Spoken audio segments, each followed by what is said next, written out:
Hello again, Oliver Knox here, University Lecturer at the University of New England and Cotton Info Soil Health Lead. And we want to talk a bit about compaction because we all know no two seasons are the same, but recently the soils have been wet and they get compacted when that happens.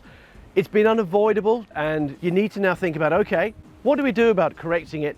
How do we implement those options that we have? And what will it mean for the season ahead?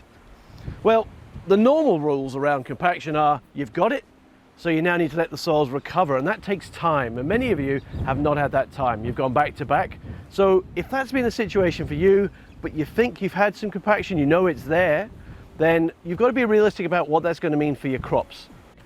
So we've come off a wet pick, we've got some compaction, we know it's there. We can see maybe ruts and even some filling with water in the field. Well, if you're going back to back, you need to accept that what you've done to the soil is going to limit the plant's ability to put out their roots through that soil profile. And you're going to likely reduce your yields. If you're realistic about it, it means you can manage that crop, get a better feel for how it's responding in those compacted fields, and therefore hopefully still come out at the profitable end to the season. If you've got a bit more time, if you're allowing the soils to recover, or if it's dried out enough where you are, then sometimes cultivation can be a really nice way to alleviate some of that surface compaction. Your cultivation is only going to get you in so far. What are you doing to the soil underneath? How bad is it? Now, you know me, I love to dig a pit and I love to see those zones, those fracture planes, and as you get a feel for how bad and how deep that compaction is, and if it's dried out, maybe that's something you want to think about, digging across your wheel traffics and just getting a feel for how bad it may or may not still be, and what level of cultivation will actually give you some remediation or alleviation of that. That's one option. Another is just time.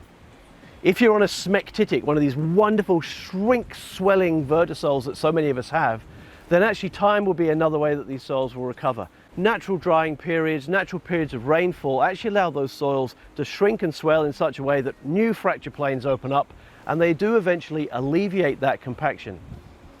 It can take years to get right back to where we were, but any kind of seasonal changes like that are really, really good.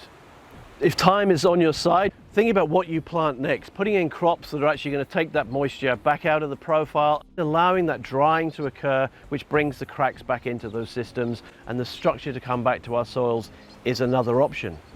It doesn't really matter what we do, as long as we're thinking about it in some way and we're just getting some feel for the soils, then we're going to come out with a positive outcome to our season. Compaction, we know that it takes seconds to have damage and impact, but it does take time and it needs patience and it needs some thought as to how we remediate it.